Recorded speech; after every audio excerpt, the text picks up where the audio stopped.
Okay, तो हम लोगों ने लास्ट क्लास में आइसोमेरिज्म में जो देखा था वो ये था कि आइसोमेरिज्म को हम लोग ब्रॉडली दो पार्ट्स में डिवाइड कर सकते हैं। एक है स्ट्रक्चरल और एक है स्टीरियो आइसोमेरिज्म। स्ट्रक्चरल और स्टीरियो का क्लासिफिकेशन का लॉजिक क्या था ये भी हमको शायद थोड़ा याद होगा।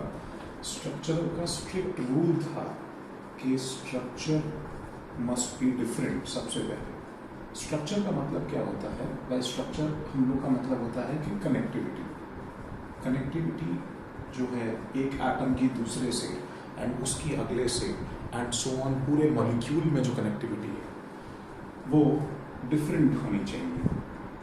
It should be different. और स्टीरियो का सबसे पहला रूल ही यही है कि स्ट्रक्चर या कनेक्टिविटी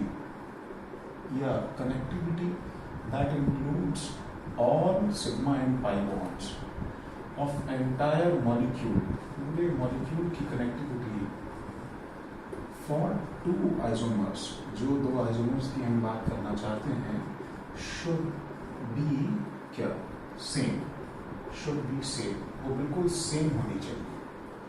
एक बात हम लोग को पहले अच्छे से क्लियर हो कि अगर कोई भी if any difference या if any connectivity difference create हो गया या if any connectivity या structural difference create हुआ, ठीक है, तो it immediately moves to, ये जो भी क्लासिफिकेशन होगा वो तुरंत जो है moves to structural हो जाएगा, फिर वो स्टीरियो में काउंट नहीं होगा।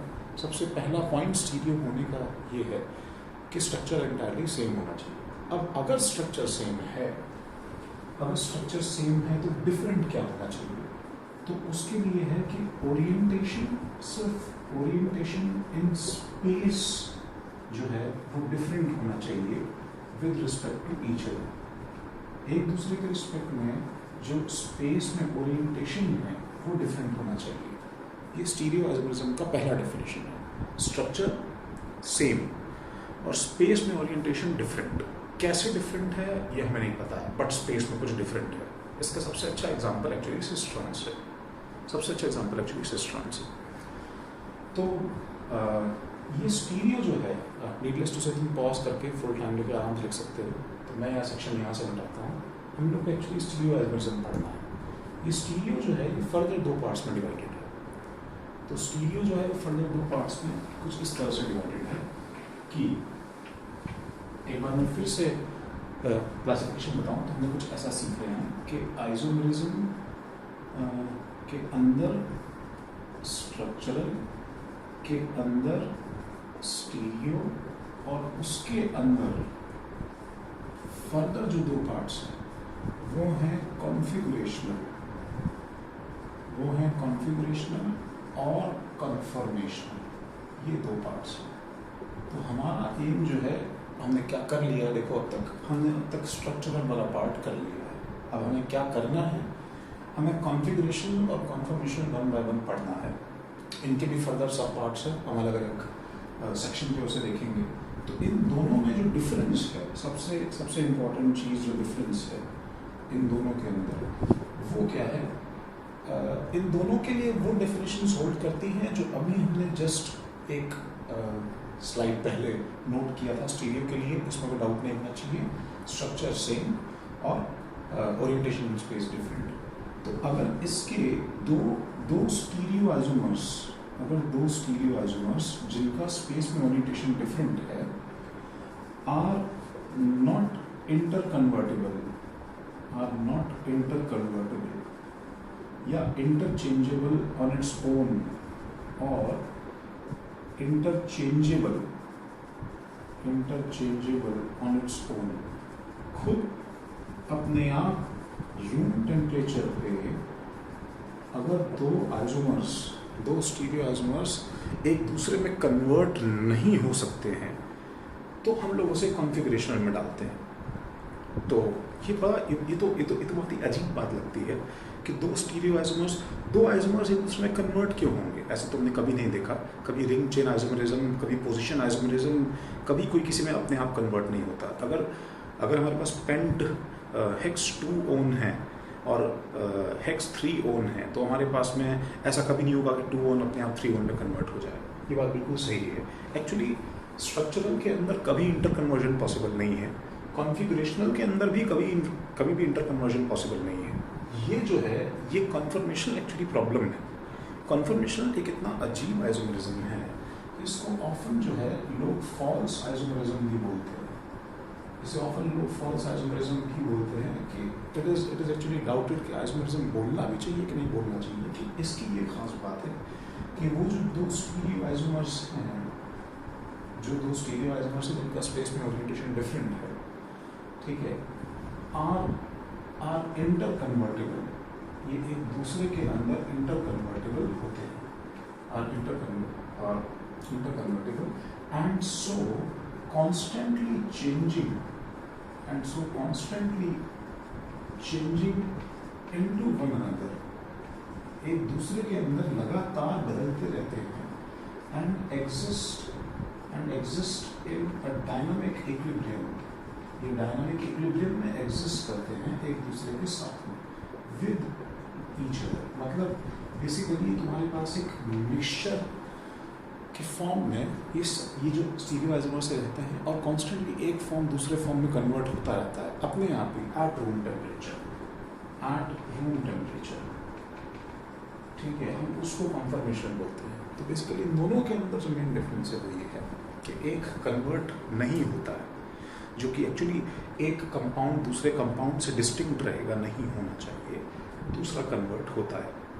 तो मैं इसके एग्जांपल्स तो अभी नहीं एक्सप्लेन कर सकता हूँ, लेकिन इसके लिए हम लोग देखेंगे कि सिस ट्रांस आइसोमरिज्म जो तुम जानते हो इस टाइप की एग्जाम्पल है। तो मैं फिर यहाँ पे तुम्हें एक बार पॉज करके लिखने का सेक्शन पूरा कर लेना चाहिए। तो हम लोग एक बार कॉन्फ़िगरेशन आइसोमरिज्म पे आते हैं। तो कमिंग टू कॉन्फ़िगरेशन आइसोमरिज्म हमारे पास उसके अंदर क्या है, कॉन्फ़िगरेशन आइसोमरिज्म। तो कॉन्फ़िगरेशनल आइसोमरिज्म में फिर दो पार्ट्स हैं। इसका जो पहला पार्ट है वो, अब यहाँ से एक्चुअली चीज़ें काफ़ी इंपॉर्टेंट हो जाती हैं, वो है ज्योमेट्रिकल आइसोमरिज्म। तो ज्योमेट्रिकल आइसोमरिज्म जो है, ऑब्वियसली तुम इसका एग्जांपल जानते हो, सिस ट्रांस ज्योमेट्रिकल में आता है। तो यहाँ थोड़ा समझने में तुम्हें टाइम लग सकता है। ये एक्चुअली कैसे डील किया जाता है।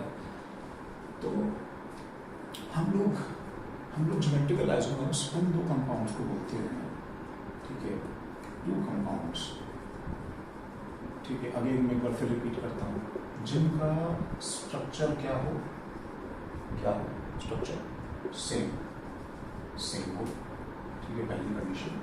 दूसरी, जिनका ओरिएंटेशन इन स्पेस डिफरेंट हो, राइट, ठीक है। जिसमें क्या हो कि वो ओरिएंटेशन इन स्पेस डिफरेंस जो होता है वो एक्चुअली किस टाइप का डिफरेंस होगा, अब वो यहाँ पे स्पेसिफाई किया जा रहा है कि डिस्टेंस बिटवीन एटलीस्ट 2 एटम्स, कम से कम 2 एटम्स के बीच का जो डिस्टेंस है between at least 2 atoms in 2 isomers, in these two compounds, in the 2 compounds, yeah, isomers different,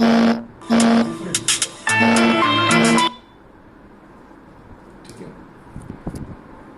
हाँ, तो हम लोग क्या बोल रहे थे कि डिस्टेंस बिटवीन एटलीस्ट 2 एटम्स, कम से कम 2 एटम्स इन दोनों कंपाउंड्स में ऐसे होने चाहिए जिनके बीच का डिस्टेंस, अगर एक कंपाउंड में लेट से कुछ x है तो दूसरे कंपाउंड में वो x ना हो।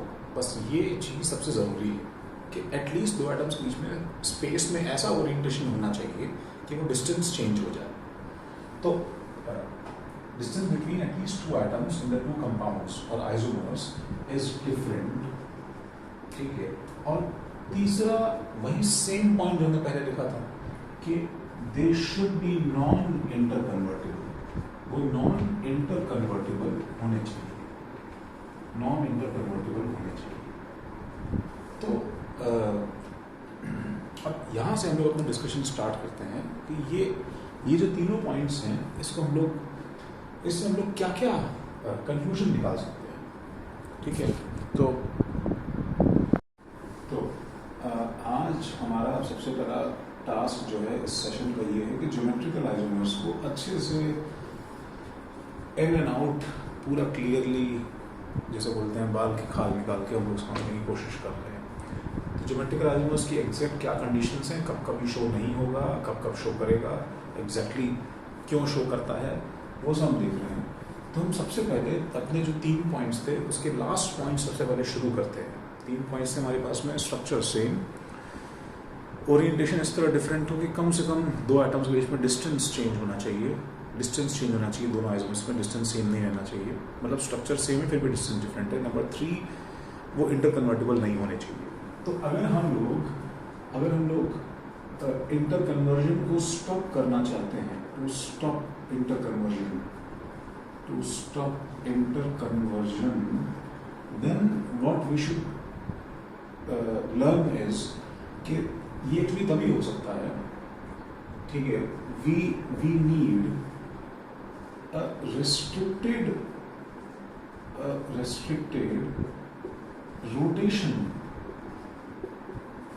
section या साइट इन अ कंपाउंड। मतलब हमारे पास में उस कंपाउंड के अंदर एक ऐसा साइट होना चाहिए जिसमें रोटेशन रिस्ट्रिक्टेड होता है। इसको अंडरलाइन करके हम लोग इस बात पे आते हैं कि रोटेशन रिस्ट्रिक्टेड कब कब होता है। तो रोटेशन रिस्ट्रिक्टेड जो है वो होता है, रोटेशन इज रिस्ट्रिक्टेड, ठीक है, अराउंड, किस के अराउंड रोटेशन करना अलाउड नहीं होता। हम ऐसा क्यों कर रहे हैं, मैं फिर से रिपीट कर रहा हूँ। रोटेशन को अगर हमने एक बार रिस्ट्रिक्ट कर दिया, मतलब हमने मॉलिक्यूल को बता दिया कि आप घूम नहीं सकते हैं, तो विदाउट दैट परमिशन उसमें जो डिस्टेंस जहाँ पे होगा, जिस भी मॉलिक्यूल के अंदर एटम्स का डिस्टेंस होगा, वो फ्रीज हो जाएगा। तो वो फ्रीज करना इसलिए ज़रूरी है ताकि वो कंपाउंड्स एक दूसरे में आपस में इंटर कन्वर्ट ना हो पाए। तो अभी थोड़ी देर बाद शायद हमें बात ज़्यादा क्लियर हो जाएगी। तो रेस्ट्रिक्टेड रोटेशन अराउंड होता है, नंबर 1 है डबल बॉन्ड, नंबर 2 है ट्रिपल बॉन्ड, और नंबर 3 है रिंग। ये 3 चीजें हैं जिसके अराउंड रोटेशन रेस्ट्रिक्टेड है, double bond, triple bond and ring.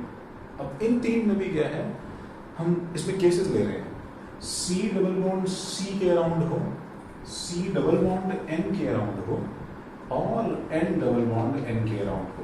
Valencies incomplete है, हम अब भरेंगे। ट्रिपल बॉन्ड में अच्छा और भी, मतलब एक्सेट्रा मैं लिख देता हूँ।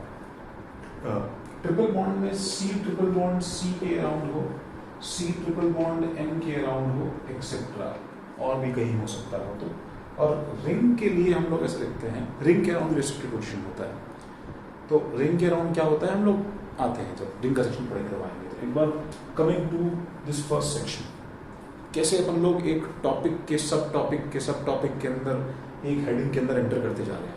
तो डबल बॉन्ड के अराउंड रेस्ट्रिक्टेड रोटेशन से जीआई कैसे बनता है वो देखने की कोशिश करते हैं। तो सबसे पहले क्या है हमारे पास में, तुम सारा एटलीस्ट पॉज करके कॉपी कर सकते हो। सबसे पहले हमारे पास में क्या है, C डबल बॉन्ड C। तो number 1 GI around C double bond C। तो C डबल बॉन्ड C का पहला केस है, लेट्स से मैं इस डबल बॉन्ड कार्बन के अराउंड इसकी वैलेंसी फिलअप करने के लिए यहाँ पे A, B, C और D लगाता हूँ, A, B, C, D, and let's start creating cases. तो इसके लिए केसेस क्रिएट करने के लिए, हाँ, तो फॉर एग्जांपल देखो तुम्हारे सामने क्या है कि एक बहुत ही डेमोन्स्ट्रेशन की ज़रूरत नहीं है, एग्जाम्पल बहुत सिंपल है, बट फिर भी देखो एक जो है मॉलिक्यूल मैंने रखा है, इसमें यहाँ पाई बॉन्ड है, ये वाला जो डबल बॉन्ड है ये एक्चुअली इस मॉलिक्यूल को रोटेट करने से, रैंडमली रोटेट करने से एक्चुअली रोक रहा है। दैट मीन्स तुम एक लिमिट के बाद इसको और तुम पुश नहीं कर सकते, तो ये मॉलिक्यूल बस इसी तरह यहाँ पे लॉक है। तो सपोज ये कुछ ऐसा सिचुएशन है जिसमें A B C D है, तो A B C D है। Observe the colours, orange, green और ब्लू और वाइट, ये सपोज 4 कलर्स है मेरे पास में।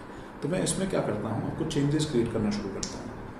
तो इसमें नया मॉलिक्यूल कैसे बनाया जा सकता है, तो इमेजिन करो कि अगर मैं सपोज इस पाई बॉन्ड को यहाँ से हटाता, सपोज ये रोटेशन लॉक नहीं होता, अगर रोटेशन लॉक नहीं होता तो ये सिग्मा बॉन्ड जैसे फ्री होता है रोटेशन के लिए, वैसे ये फ्री होता, तो फ्री होता तो सपोज ये एक बार मैंने ऐसे रोटेट कर दिया और मैंने फिर से इसमें पाई बॉन्ड बना दिया, तो फिर से पाई बॉन्ड बना दिया, तो मेरे पास में कुछ सिचुएशन ऐसी आ गई, ठीक है, कि अब जो है मॉलिक्यूल हमारे पास में ये वाला क्रिएट हो गया, जिसमें ये दोनों ग्रुप्स जो हैं, ये दोनों ग्रुप्स आपस में इंटरचेंज हो गए हैं।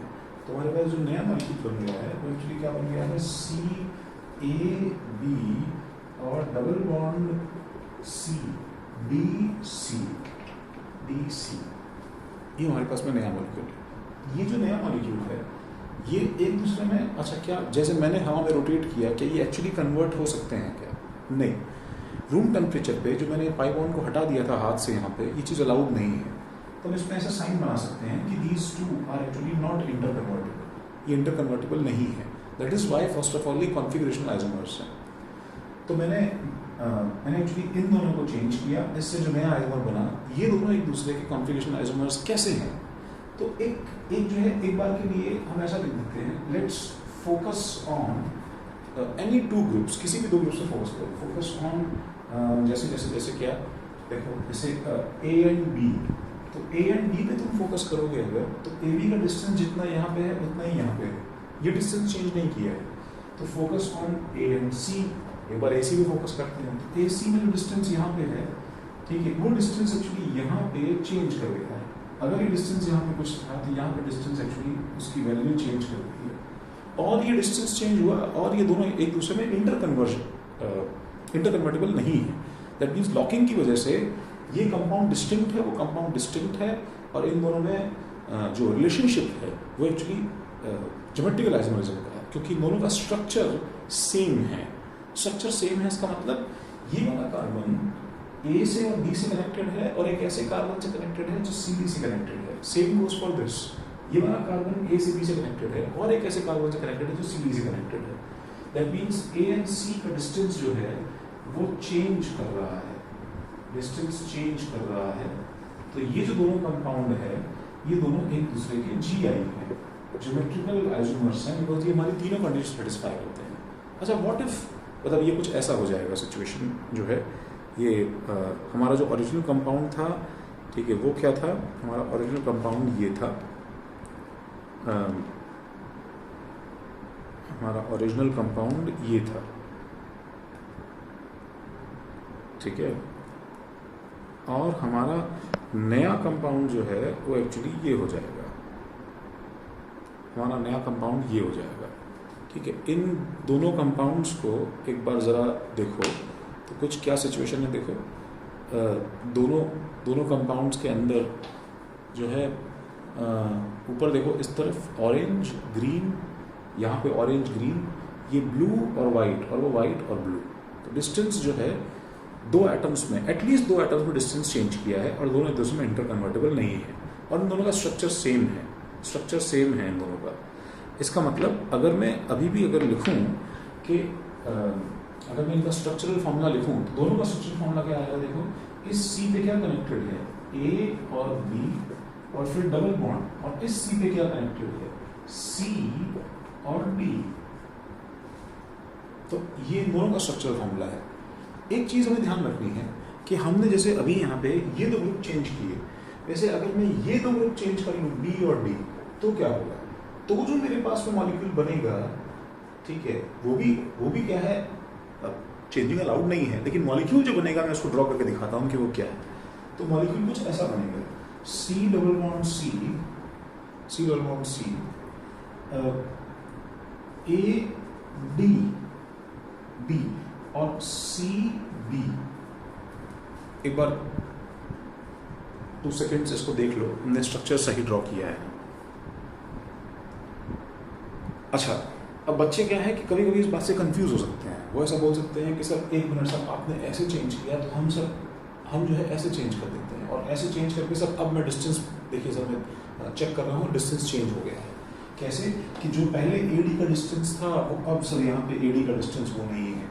तो मैं तुम्हें एक बात पहले क्लियर कर दूं कि यहाँ पे डिस्टेंस मेजरमेंट का कोई चांस ही नहीं होता। हम यहाँ पे डिस्टेंस मेजरमेंट का स्टूपिड हरकत करेंगे ही नहीं, बिकॉज फर्स्ट ऑफ ऑल क्या हो गया है यहाँ पे, आई गेस तुम्हें मैं पॉज दे रहा हूँ ताकि तुम अपना आंसर सोच लो। सबसे पहले यहाँ पे क्या हो गया है, जिन लोगों ने सोचा वो सही है कि सबसे पहले यहाँ पे स्ट्रक्चर चेंज हो गया है। हम जिनका स्ट्रक्चर चेंज हो जाता है हम उनमें डिस्टेंस मेजरमेंट के लिए नहीं जाते हैं, हम डिस्टेंस मेजरमेंट में नहीं जाते हैं। इट्स लाइक स्पीशीज चेंज हो गई है। मुझे आइसोमेरिज्म बताना था ना, तो मैं अगर एक आदमी और गधे के बीच में डिस्टेंस मेजरमेंट कर रहा हूँ कि कैसे उसके सिर और पैर के बीच का डिस्टेंस अलग अलग है, तो ये बहुत स्टूपिड हरकत होगी। उनमें जो रिलेशनशिप है वो स्ट्रक्चरल है। स्ट्रक्चरल में तो सब कुछ ही चेंज हो जाता है, तो उसमें डिस्टेंस तो चेंज होगा ही ऑब्वियसली। तो these two are structural isomers of each other. They are not GI. Structural isomers of each other. What is the conclusion that we drew from these two examples, from these two changes? That changes, इसके नीचे तुम note कर सकते हो, that changes only about same carbon for a double bond can create GIs. तो यहाँ पे तुम्हें एक पॉज दे के इस चीज़ को अच्छे से नोट करने की ज़रूरत है। ठीक है, तो मैं इसे रब कर रहा हूँ। तो हाँ, तो तुम्हें ये भी एक इन्फॉर्मेशन बहुत इंपॉर्टेंट है समझना कि सारे C डबल बॉन्ड C's पे GI शो नहीं होता है। All C double bond C does not show GI। तो हम यहाँ पे सारे कॉम्बिनेशन डबल बॉन्डेड कार्बन पे ट्राई करके देखते हैं कि कब GI शो होता है कब नहीं होता है। मैं जो अगेन बोर्ड पे यहाँ पे लिख रहा हूँ एटलीस्ट वो पार्ट तुम्हारी कॉपी में कॉपीड होना चाहिए। तो C डबल बॉन्ड C में जिन GI शो होता है नहीं होता है, देखो C को चेक करने के लिए, तो लेट्स से एक जो है एक केस है C डबल बॉन्ड C। अभी हमने क्या देखा था कि चारों A B C D सब केस सब ग्रुप्स अलग थे। अब हम क्या करते हैं, लेट्स से A B, अच्छा यहाँ पे A और B अलग अलग है, हमने यहाँ पे से लेट्स से ऐसा ग्रुप ले लिया A और B, ये दोनों आपस में सेम है। फिर हम एक केस लेते हैं कि यहाँ पे C डबल बॉन्ड C, ये A और A जो है ये दोनों सेम कर दिए हमने, और यहाँ पे लेट्स से हम B और C अलग लेते हैं एंड सो ऑन। और ऐसे ही एक केस लेते हैं हम लोग C डबल बॉन्ड C, और यहाँ पे लेट्स से हम लोग लेते हैं A और A, और यहाँ पे हम लेते हैं B और B एंड सो ऑन और भी केसेस बन सकते हैं। हम इस केस पे आते हैं। सबसे पहले कि मैं इसमें जो GI शो होगा कि नहीं होगा, तो मैं उसके लिए क्या करूँ, तो ये सिचुएशन कुछ ऐसी है देखो कि अभी मेरे पास में अभी जो है मेरे पास में तो अभी जो है मेरे पास में एक ये मॉलिक्यूल है जो कि इसका डिपिक्शन है अप्रॉक्सीमेटली AB। तो ये टिपिकल सिस का एग्जांपल है। This is actually called a cis compound. इसमें डबल बॉन्ड के अराउंड दोनों ग्रुप्स के यहाँ पे एक तरफ है, और तुम इसे रोटेट नहीं कर सकते हो। अगर मॉलिक्यूल एक बार सिस बन गया है तो सिस ही रहेगा, वो सिस ही रहेगा। This is the cis example. अब मुझे रोटेशन करना है, तो रोटेशन क्या है, रोटेशन मतलब मुझे कुछ चेंजेस करने हैं, तो ही तो आइसोमर बनेगा। तो चेंजेस हमें याद है कि हम कैसे कर सकते हैं, हम दो डिफरेंट कार्बन के ग्रुप्स इंटरचेंज करते हैं कि सेम कार्बन के दो ग्रुप्स इंटरचेंज करते हैं। आंसर तुम्हें मन में सोचना है अपने। हाँ, आंसर ये है कि हम सेम कार्बन ग्रुप्स इंटरचेंज करते हैं। ऑब्वियसली अगर हमें कनेक्टिविटी सेम रखनी है, सोचो तो तुम दो डिफरेंट कार्बन के ग्रुप्स अगर इंटरचेंज करोगे तो उसमें कनेक्टिविटी डिफरेंट हो सकती है, जैसे पिछले केस में हो गया था। अभी तो खैर कुछ फर्क ही नहीं पड़ेगा, कंपाउंड आइडेंटिकल बन जाएगा। लेकिन हमें याद रखना है कि अगर GI तुम्हें चेक करना है तो वैसे भी तुम्हें सेम कार्बन के ग्रुप्स जो है उन्हीं को इंटरचेंज करना अलाउड है, ताकि स्ट्रक्चर में कोई चेंजेस की पॉसिबिलिटी हो ही ना। तो मैं यहाँ पे सेम कार्बन के ग्रुप्स को इंटरचेंज कर लेता हूँ। तो सेम कार्बन ग्रुप्स को इंटरचेंज करता हूँ तो मेरे पास जो स्पीशीज नई जो है मॉलिक्यूल बनता है वो क्या है, दिस विल बी AB, और ये क्या हो जाएगा BA, कुछ ऐसा हो जाएगा। अब तुम इसमें किस पे फोकस करोगे? किसी का कुछ डिस्टेंस चेंज हुआ है चेक करो, आंसर सोचो यस और नो, पॉज करके सोच सकते हो। हाँ, आंसर इसका है यस। तो ऑब्वियसली ए का डिस्टेंस देखो यहाँ पे क्या है और ए का डिस्टेंस देखो यहाँ पे क्या है, तो हेंस ये दोनों एक दूसरे के क्या हैं, GIs हैं। GI शो करता है? हाँ करता है। अच्छा, इस पे आते हैं हम लोग। अच्छा, मुझे इसके अंदर चेक करना है GI शो होता है कि नहीं होता है। तो तुम GI शो होता है कि नहीं होता है ये चीज़ चेक करने के लिए क्या कर सकते हो बताओ? किसी भी एक साइड को फिक्स रखो और दूसरी साइड को चेंज करके देखो। तुम ये चीज़ कोई भी एक साइड कर सकते हो, ठीक है? तो तुम इसके लिए एक बार स्ट्रक्चर ड्रॉ करके सोच के देखो GI शो कर रहा है कि नहीं कर रहा है। हाँ, तो इससे ऑब्वियसली फर्क नहीं पड़ता है तुम ये साइड फिक्स रख के इसको चेंज करो कि वो साइड फिक्स रख के इसको चेंज करो, ठीक है? क्योंकि अल्टीमेटली तुम ये साइड फिक्स करके इसको चेंज करके पूरा मॉलिक्यूल रोटेट करते हो तो बात वो की वो निकल के आती है। तो लेट्स से मैंने ये साइड फिक्स किया एंड मैंने इनको चेंज किया एंड मैंने इनको चेंज किया, मेरे पास में नया मॉलिक्यूल निकल के आया A डबल बॉन्ड C पे C और B। तुम ध्यान से देखो तो इन दोनों मॉलिक्यूल्स में देखो डिस्टेंस चेंज हुआ या नहीं हुआ। आंसर अपना सोच लो, इसका आंसर डिस्टेंस चेंज नहीं हुआ। तो ये दोनों कंपाउंड्स एक दूसरे के क्या हैं, फिर कुछ हैं कि नहीं है, इसका भी आंसर सोच लो। तो इसका आंसर ये दोनों कंपाउंड्स एक दूसरे के आइडेंटिकल हैं। जो मैं तुम्हें टाइम दे रहा हूँ उसमें पॉज करके आराम से 1 मिनट 2 मिनट तक सोच के आंसर उसके बाद डिसाइड करो। इधर कंपाउंड एक दूसरे के आइडेंटिकल हैं क्योंकि इनमें डिस्टेंस भी चेंज नहीं हुआ और स्ट्रक्चर भी सेम है, स्ट्रक्चर भी सेम है, डिस्टेंस भी चेंज नहीं हुआ। तो तुम इस मॉलिक्यूल को पूरा बाहर लिफ्ट करके अगर एंटायरली घुमा के रखोगे तो ये मॉलिक्यूल सेम दिखाई दे रहा है। ऑब्वियसली अगर ऐसे मॉलिक्यूल अगर एक दूसरे पे सुपर इम्पोज हो जा रहा है, सेम है, तो हम लोग उसे बोलते हैं कि दोनों कंपाउंड्स आइडेंटिकल हैं। नॉट आइसोमर्स नहीं, आंसर देना है, क्या देना है? आइडेंटिकल है। तो ये दोनों कंपाउंड्स एक दूसरे के आइडेंटिकल हैं, इसका मतलब इसका आंसर है this does not show GI नहीं शो करता है। What do you think GI नहीं शो होने का रीजन इसका क्या था? क्या इसके पास में फेल कर गया जो प्रीवियस कंपाउंड्स के पास में था? तो इसका आंसर सोचो, क्यों ऐसा हो गया कि GI शो नहीं किया इसने? इसका आंसर है कि इसके पास में पॉज। हाँ, आंसर क्या है इसका? इसके पास में जो दोनों कार्बन है इसमें एक के ऊपर B और C है और एक कार्बन पे A और A सेम ग्रुप्स आ गए हैं। तो जब एक कार्बन पे सेम ग्रुप्स आ गए हैं, ठीक है, तो मुझे यहाँ पे मुझे एक स्टेटमेंट लिखने की जरूरत है, इसके नीचे ऐड करने की जरूरत है कि ये दोनों सेम होने की वजह से, ठीक है, दिस प्रिवेंट्स, ठीक है, GI इन दिस केस, इस केस में ये GI को रोक रहा है, इस केस में ये GI को रोक रहा है। तो ये चीज़ जो GI को रोक रहा है हमारे पास में ये हमें नेक्स्ट केस का आंसर ऑटोमेटिकली दे देता है। तो नेक्स्ट केस का आंसर क्या हो जाएगा? वो था कि C double bond C A और B ये GI शो करेगा या नहीं। आज सबसे पहले तो हमें यही सीखना जरूरी हो जाता है कि GI शो करता है कि नहीं करता है। इसका यस और नो भी आंसर हमें तुरंत देना पड़ता है। आंसर क्या है, यस कि no? Pause. Answer is no, obviously no. तो कंक्लूजन हम लोगों ने, मैं इसको हटा रहा हूँ, कंक्लूजन हम लोगों ने एक्चुअली क्या निकाला? कंक्लूजन ये है कि C डबल बॉन्ड C पे, ठीक है, टू शो GI क्या जरूरी है? क्या जरूरी है? हम वर्ड्स में से कैसे एक्सप्रेस करें? तुम कंडीशन मन से सोचो कि क्या जरूरी है। आगे फ्यूचर में तुम्हारे पास ऐसे सवाल बहुत सारे आएंगे कि GI शो होगा कि नहीं होगा, तो क्विकली कैसे ऑब्जर्व करेंगे इसमें GI शो होता है कि नहीं होता है। उसके लिए जरूरी है कि एक ही कार्बन पे जो दो ग्रुप्स लगे होते हैं ये दोनों डिफरेंट होने चाहिए for both the carbons of double bond. That means these two must be different.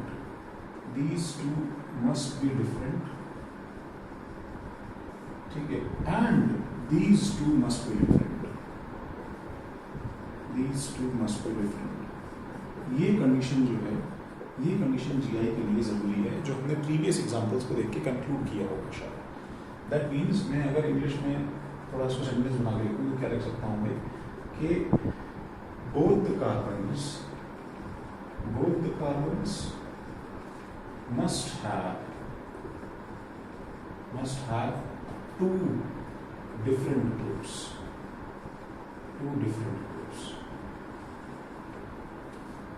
ठीक है. हाँ, एक बात और, इन दोनों के ऊपर ग्रुप सेम और डिफरेंट हो, उससे कोई फर्क नहीं पड़ता. ठीक है. इसका मतलब हम दूसरे वर्ड्स में लिख सकते हैं कि अगर ये सपोज ए बी सी और डी लिखा है, तो A should not be equal to B, C should not be equal to D, first second. ठीक है. ए में और may not be same as या equal to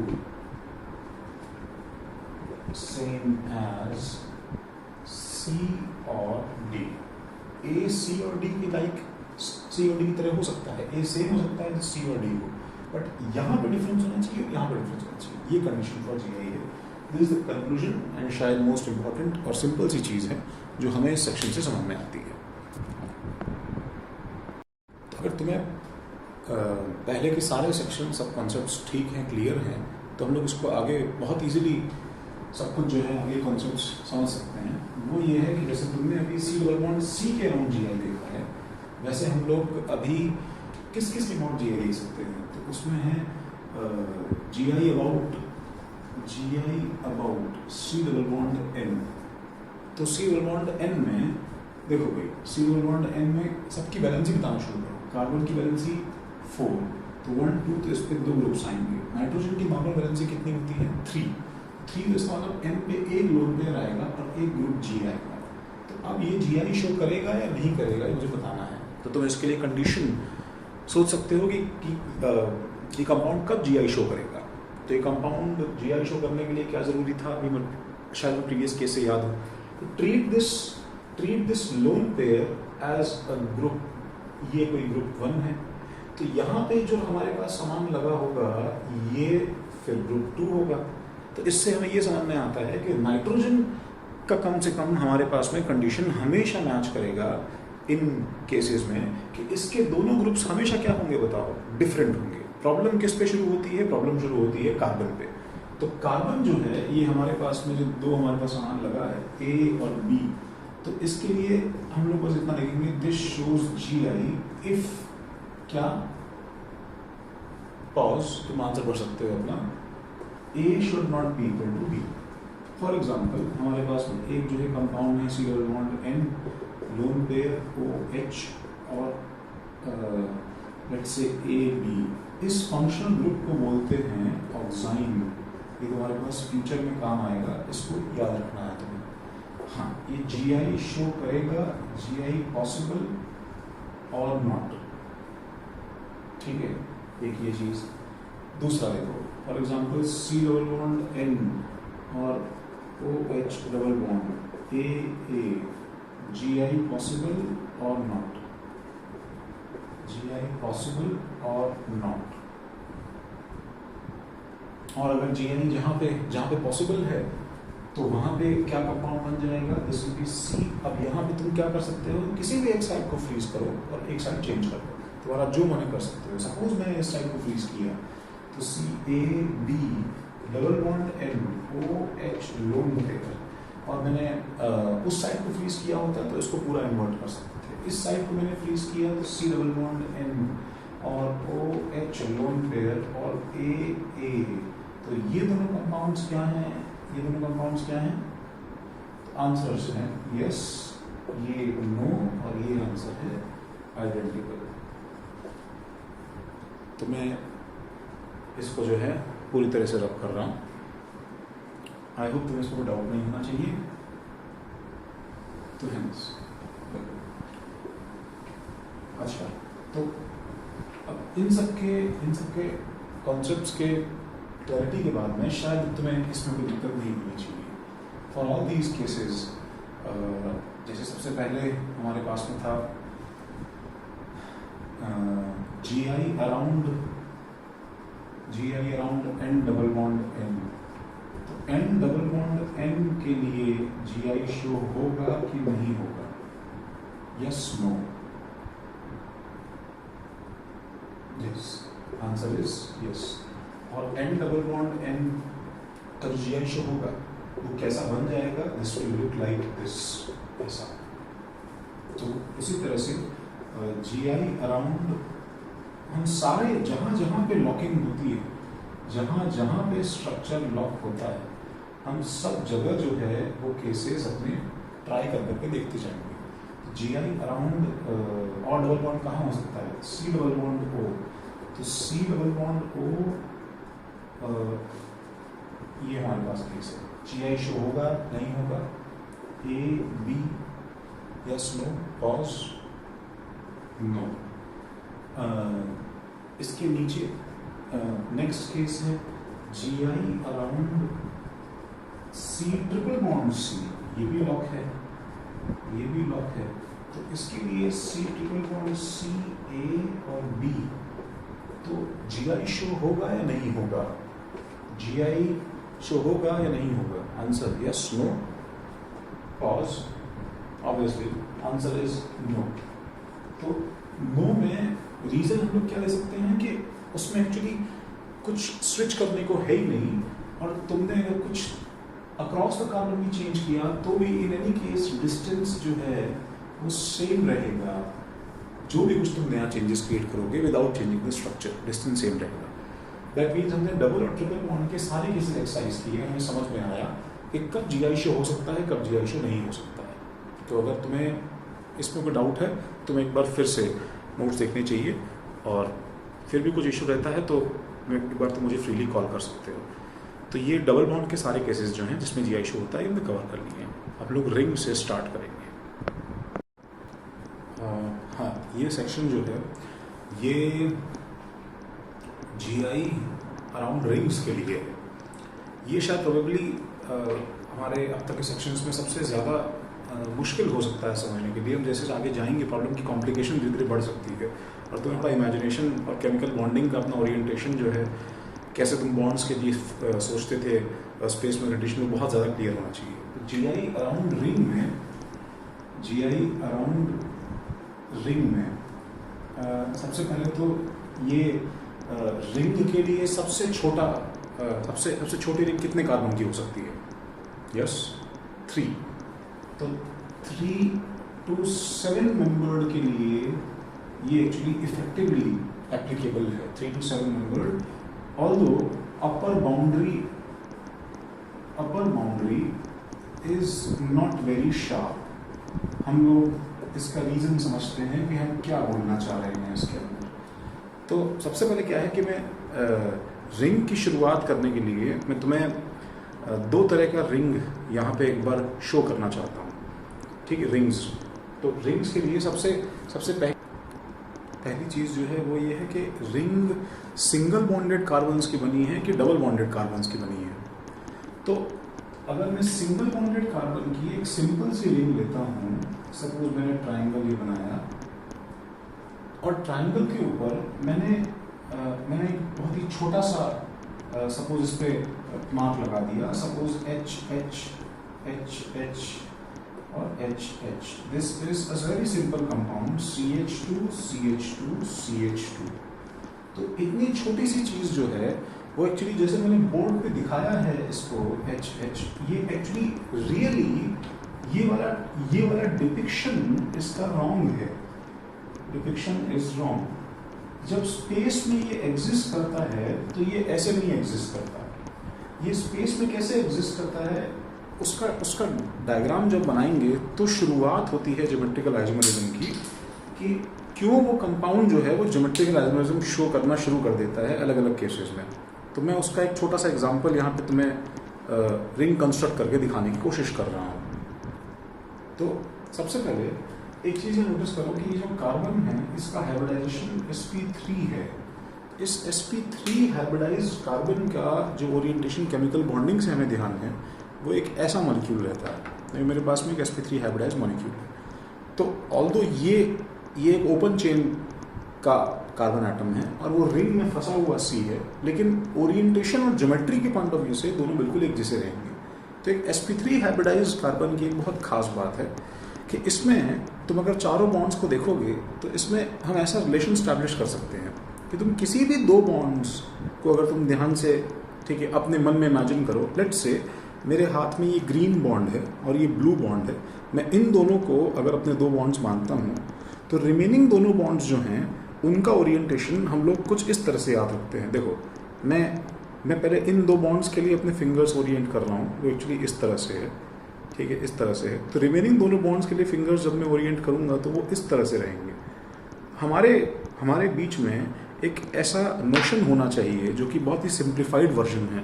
it looks very silly but ये बहुत जगह काम आता है हमारे लिए, कि हमारे लिए केमिकल बॉन्डिंग में कि दो बॉन्ड जिस तरह से रहते हैं दो बॉन्ड इस तरह से रहेंगे। दिस थिंग, ठीक है, तुम स्पेस में किसी भी तरह से इसको ओरिएंट करके रखोगे, this thing actually holds true for all sp3 hybridised things. और ये अपने आप में जो है ये चीज़ें लॉक है, बिकॉज तुम इसको रोटेट नहीं कर सकते। You can't twist this thing. जो ये मॉलिक्यूल ऐसा है तो ये ऐसा ही रहेगा, इसमें कुछ चेंज नहीं हो सकता है, तुम इसके एंगल्स चेंज नहीं कर सकते हो। यही इसकी लॉकिंग है। ये अपने आप में इंटरनली एक लॉक है जिसमें सारे बॉन्ड्स जो हैं वो एक फिक्स्ड रिजिड एंगल पे फंसे हुए हैं। ये जो है प्रॉब्लम, ये एक sp3 हाइब्रिडाइज्ड रिंग से शुरू होती है कि एक्चुअली जो मैंने यहाँ पे इस रिंग को ड्रॉ कर दिया है, तो अगर मैं अपने दो बॉन्ड्स ऐसे ड्रॉ कर दूँ इस रिंग के, अगर मैं दो बॉन्ड्स अपने ऐसे ड्रॉ कर दूँ इस रिंग के, तो तुम बताओ अपने हिसाब से, मैं थोड़ा सा टाइम देता हूँ कि सपोज मैंने इस रिंग को ऐसे ड्रॉ कर दिया और जो मैंने अभी बोर्ड पे बहुत ही कैजुअली हाइड्रोजन से सस्पेंड करके बना दिए, एक्चुअली वो ओरिएंटेशन हाइड्रोजन्स का नहीं है। तो यू हैव टू डिसाइड कि जैसे अगर ये दो बॉन्ड्स इस तरह से हैं मेरे पास में ऐसे, तो रिमेनिंग दोनों हाइड्रोजन जो हैं उनका फिंगर ओरिएंटेशन अपने सामने रखो कि वो कैसा होगा। तो शायद सब लोग इस बात से एग्री करते हैं कि अगर ये दो हाइड्रोजन इस तरह से हैं हमारे पास में, तो रिमेनिंग दोनों ओरिएंटेशन हमारे पास ऐसा होगा। तो ये जो ओरिएंटेशन है, ठीक है, इसका क्या है कि इसका टू डायमेंशनल चीज़ पे ड्राइंग बहुत ही मुश्किल काम हो जाता है। यहाँ पे हमारे पास में काम आता है वेज डैश नोटेशन। तो वेज डैश नोटेशन के अंदर तुम्हें ये दोनों फिंगर्स जैसे दिखाई दे रहे हैं एक्चुअली ट्रू ओरिएंटेशन में, तुम्हें एज इट इज़ यहाँ पे कॉपी करने हैं। तो हम लोग इसको कॉपी करने के लिए हम लोग इसमें क्या यूज़ करते हैं, हम लोग ऐसा यूज़ करते हैं कि एक बॉन्ड वेज का मतलब ये है कि तुम्हारे फिजिक्स के उस वेज प्रॉब्लम्स की तरह ये थोड़ा डार्क बॉन्ड रहेगा, जिसका जो है इसका भी हमारी तरफ मूव करता हुआ बॉन्ड जो है वो हमें थोड़ा नॉर्मल थिकनेस से ज़्यादा थिकनेस का दिखाई देता है, ये उसकी तरह है। और डैश का मतलब जो हमारे नॉर्मल थिकनेस से कम थिकनेस का, क्योंकि हमसे अवे जा रहा है और ऑलमोस्ट इसके पीछे रहेगा। ये चीज़ बहुत इंपॉर्टेंट है। बहुत लोग क्या करते हैं, वेज डैश ड्रॉ करके भी उसको ऐसे स्प्रेड आउट होकर दिखाते हैं। That is very stupid. Wedge dash का एंटायर पर्पज़ ही यही है कि तुम्हारे वो दोनों bonds as close as possible, तुम जितना उनको एक दूसरे के पास ड्रॉ करोगे उतना तुम्हारा डायग्राम रियलिस्टिकली करेक्ट ड्रॉ हो रहा है। तो ये हमारे पास में जो दूसरा डायग्राम आएगा ये कुछ ऐसा आएगा, this is H, this is H. तो रिमेनिंग दोनों डायग्राम फिर पूरा कर सकते हो एक पॉज लेके कि इसमें कैसे रहेंगे, और वो एग्जैक्टली वैसे बननी चाहिए जैसे हम लोग सोच रहे हैं। ये बहुत ज़रूरी है करना। आई गेस तुम लोगों ने बना लिया होगा। तो वो कुछ ऐसा हो जाएगा कि ये हमारे पास में एक ऐसा, देखो अगेन ये दोनों बॉन्ड्स ऐसे, तो वो जो दूसरे दोनों बॉन्ड्स वो कैसे रहेंगे, वो इस तरह से रहेंगे, इस तरफ ओरिएंटेड। ठीक है, तो ये हमारे पास क्या हो जाएगा, this will be wedge H और डैश और एच। ऐसा कोई ऑर्डर मैटर नहीं करता है, ऐसा कोई ऑर्डर मैटर नहीं करता कि ये वाला एच जो है डैश वाला इसके ऊपर रहे या नीचे रहे, बिकॉज ये सिर्फ हमारा देखने का नज़रिया है। वो हल्का सा ऐसे है या ऐसे है, इससे कुछ फ़र्क नहीं पड़ता है कि पीछे वाला जो है एटम किस तरफ ओरिएंट हो रहा है। अगेन इसकी ड्राइंग कैसी होगी, तो इन दोनों का जो एंगुलर बाइसेक्टर है, मतलब ट्रिक क्या है याद रखने का इसका, कि तुम वेज डैश किस तरफ बनाते हो, तो हमेशा दो बॉन्ड्स जो तुम्हारे बोर्ड के प्लेन में हैं वो नॉर्मल थिकनेस के हैं। तो रिमेनिंग दोनों बॉन्ड्स क्या होंगे, जैसे दो बॉन्ड्स, देखो दो बॉन्ड जो नॉर्मल तुम्हारे बोर्ड के प्लेन में है, वो मान लो ऑरेंज और ग्रीन है। तो ऑरेंज और ग्रीन अगर तुम्हारे बोर्ड के प्लेन में है, तो वाइट और ब्लू क्या होगा, ये तुम्हारे बोर्ड के प्लेन के परपेंडिकुलर प्लेन में होंगे। तो अभी जो सिचुएशन है वो कुछ ऐसी है कि इसके एंगुलर बाइसेक्टर के अलॉन्ग इसके पास में क्या करोगे, एक तरफ वेज और इसके दूसरी तरफ क्या करोगे, हमारे पास में क्या होगा, डैश एच और एच। कुछ ये सिचुएशन है। तो एक एक्चुअली सिंपल सा एच का डायग्राम भी इतना कॉम्प्लिकेटेड वे में स्पेस में डिस्ट्रीब्यूटेड है और ये आपस में लॉक्ड है, जैसे मैं अभी तुम्हें एक बार शो कर रहा हूँ। तो ये एक साइक्लोप्रोपेन का एग्जांपल है। देखो इसमें मैंने एग्जैक्टली वही सिचुएशन यहाँ पे क्रिएट की है। sp3 हाइब्रिडाइज से कार्बन से मैंने ये रिंग बनाई है। इस रिंग की ओरिएंटेशन में फिर से रिपीट कर रहा हूँ, 2 बॉन्ड्स इस तरह से हैं, तो ये दोनों ऊपर के टॉप बॉन्ड्स देखो इस तरह से, इन बॉन्ड्स को देखो इनके सामने कैसे हैं, इस तरह से आउटवर्ड हैं, और ये दोनों बॉन्ड्स कैसे हैं, इस तरह से, ठीक है, परपेंडिकुलर एंगुलर बाइसेक्टर के अलॉन्ग, एक बाहर एक अंदर के फॉर्म में रहेगा। तो just remember to maintain this orientation. कौन सा? किसी भी ओरिएंटेशन में 2 फिंगर्स रखोगे, दूसरे दोनों फिंगर्स जो है वो इसके क्रॉस में, इसके थ्रू पास करना चाहिए। तो ये सिचुएशन हमारे पास में है, इसको तुम इस तरह से देखो तो ये कुछ तुम्हें ऐसा नजर आएगा। This is actually cyclopropane. तुम्हें ये ओरिएंटेशन आगे के जीआई के लिए याद रहना बहुत ज़रूरी है, बिकॉज इस पे सारे आंसर्स डिपेंड करते हैं। तो अब मैं अभी जो तुमने देखा वो sp3 हाइब्रिडाइज कार्बन है, तो अब मैं इसमें एक स्पेसिफिक एग्जांपल से शुरू करता हूँ, ठीक है। तो वो एग्जांपल है, एक कंपाउंड में ड्रॉ करता हूँ, that is actually A and A। This is, let's example में A को हटा के यहाँ पे Cl पुट करता हूँ, Cl। तो this is actually 1,2 dichloro cyclopropane, ठीक है। तो मैं इस मॉलिक्यूल को अब एक्चुअली अपने पेपर पे वो ट्रू ओरिएंटेशन स्पेस में कैसा होगा उस हिसाब से ड्रॉ करने की कोशिश करता हूँ। तो शायद तुम मेरी बात अच्छे से समझ रहे होगे कि क्योंकि ये वाला कार्बन तो sp3 है, sp3 है, इसका मतलब यहाँ पे Cl के अलावा क्या है, और कुछ है कि नहीं है? हाँ, यहाँ पे क्या है बताओ? एक हाइड्रोजन है, यहाँ पे एक हाइड्रोजन है, यहाँ पे 2 हाइड्रोजन हैं, H और H। तो इसका जो ट्रू ओरिएंटेशन जब मैं बनाऊंगा तो मेरे पास में कुछ ऐसा सिचुएशन निकल के आएगा कि दिस विल बी, एक मैंने ट्राइंगल बनाया और इसमें ये वेज पे H और डैश पे H। देखो मेरा ड्राइंग जो है वो, मतलब क्या बात है, मतलब कितनी तारीफ की जाती कम है, मतलब ठीक है, ध्यान रखना, समझ मेरी बात, ठीक है। हाँ, वैसे ही क्या है H और Cl। तो H और Cl के अंदर क्या है हमारे पास में? मेरे पास 2 केस हैं। इस Cl को कहाँ रखना है, ऊपर कि नीचे, ये एक प्रॉब्लम है। तो मैं एक केस लेता हूँ, लेट्स से मैंने Cl को ऊपर रख दिया, अगर मैंने Cl को ऊपर रखा, ठीक है, ये Cl ऊपर आ गया, तो इसका मतलब फिर दूसरा ओरिएंटेशन कहाँ जाएगा बताओ? H का नीचे, इस तरह से पीछे, ठीक है, पीछे वाली जगह पे। तो ये मेरे पास में dash dash dash dash H यहाँ पे आ जाएगा, ठीक है। आई गेस तुम्हें दिख रहा होगा, थोड़ा सा मैंने छोटा बना दिया, थोड़ा सा, मतलब वो एक्चुअली ट्रू सेंस में तो इसके ऊपर ओवरलैप ही कर रहा है H। और फिर ऊपर जो है मेरे पास में, फिर ऊपर वाले के लिए मेरे पास 2 केस बनते हैं।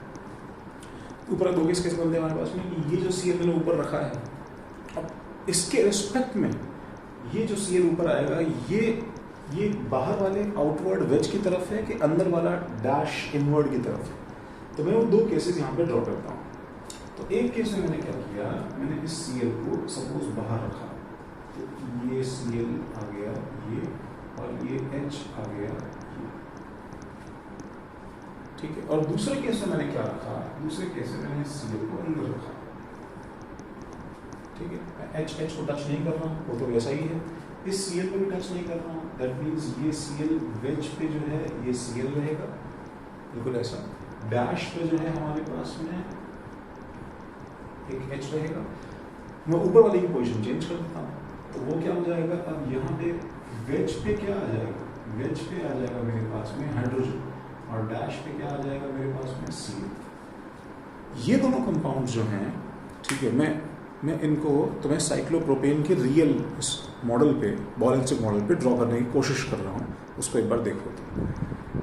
तो जो पहला मॉलिक्यूल है वो कुछ एक्चुअली इस तरह से है कि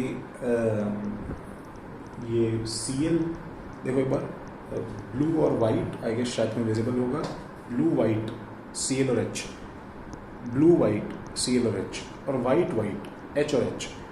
तो मेरे पास में ब्लू वाइट कुछ ऐसा रहना चाहिए। दिस इज द सिचुएशन जिसमें देखो अपने एटम से एटम मैच करो कि ये दोनों क्या हैं, हाइड्रोजन्स, जो बाहर आ रहा है वेज पे वो क्या है, Cl, अंदर जाने वाला H, बाहर आने वाला Cl, अंदर जाने वाला H। Now the problem is कि मैं इसको एक बार ऐसे भी ड्रॉ करता हूँ, देखो तुम्हारे सामने इस तरह से, मतलब यूँ।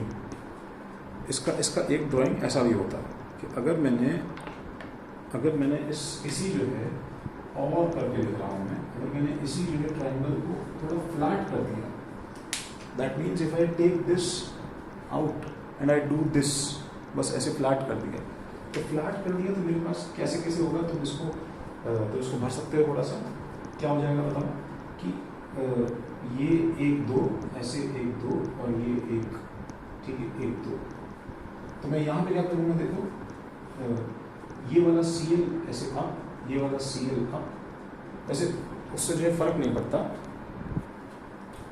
कि तुम इसमें कौन सा साइड किस Cl, सपोज जैसे यहाँ पे एक H, तो यहाँ पे देखो दोनों H थे, तो ये वाला एटम ये हो गया, इसमें एक Cl अप है और H नीचे है, और इसमें Cl अप है और H नीचे है। इसको ध्यान से देखो, तो ये मॉलिक्यूल और ये मॉलिक्यूल जो है ये एक्चुअली सेम है। This is the situation right here, ठीक है। अब ये जो चीज़ है इसमें रोटेशन अलाउड है क्या? रोटेशन जैसे कभी डबल बॉन्ड से रुक जाता था, वैसे यहाँ रिंग की वजह से रोटेशन रुक गया है, तो रोटेशन अलाउड है? नहीं, रोटेशन अलाउड नहीं है। सिंस रोटेशन अलाउड नहीं है, ठीक है, इसका मतलब हाँ, रोटेशन अलाउड नहीं है, इसका मतलब क्या है कि जो अभी यहाँ पे एटम जिस ओरिएंटेशन में फंस गया है वो फ्रीज हो गया है। तो यहाँ ब्लू के बीच का डिस्टेंस जो है इस पर फोकस करो। हमने बोला है किसी भी 2 एटम का डिस्टेंस चेंज करने की बात है ना, तो ब्लू के बीच का डिस्टेंस के एटम्स के बीच के डिस्टेंस पे फोकस करो। ये का डिस्टेंस x है। तो अब मैं अगले मॉलिक्यूल में क्या करने वाला हूँ, इट इज़ लाइक मैं इस पर एक साइड में एक चेंज कर दूंगा। जो मैं चेंज तुम्हारे सामने अभी तुम्हें दिख रहा है कि क्या होने वाला है, तो वो चेंज कैसा हो जाएगा। अब इसका डायग्राम तुम ड्रॉ करो कि वो कैसा लगेगा, ठीक है। I want you to take your time and draw its diagram and along to this view. अलग अलग व्यू में तुम्हें अलग दिखाई दे सकता है। जब तुम किसी चीज़ को ऐसे बनाओगे, सुनो, जब तुम किसी चीज़ को ऐसे बनाओगे तो क्या होगा कि वो तुम्हें वेज डैश में दिखाई देगी। जब तुम इसे ऐसा कर दोगे फ्लैट, तो तुम्हें वो अपवर्ड और डाउनवर्ड दिखाई देना शुरू हो जाएगा बॉन्ड। तो इसके 3 बॉन्ड्स जो हैं वो ऐसे हो जाएंगे। तो इनमें भरने का टाइम ले लो, पॉज। ओके, तो क्या आंसर है भाई, H और H। यहाँ पे ऊपर क्या है H और नीचे Cl, ऊपर क्या है Cl, नीचे H। तो ये जो सिचुएशन आई है मेरे पास में, ये कुछ ऐसी आ गई है। देखो कि अभी जो ये अंदर वाला मॉलिक्यूल है, ये और ये दोनों जो हैं, ये दोनों चेंज हो गए हैं और ये ऐसा बन गया।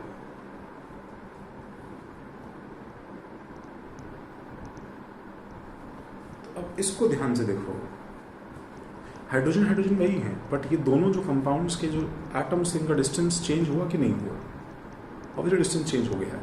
ये साइक्लिक कंपाउंड्स के अंदर सिस ट्रांस का नाम रखा जाता है। तो दिस कंपाउंड इज, क्योंकि इसमें दोनों अपोजिट हैं, ओह माय गॉड, दोनों इसमें अपोजिट हैं। This is called, first one is called cis और ट्रांस। पहला वाला सिस और ट्रांस, पॉज। दूसरा सिस और ट्रांस,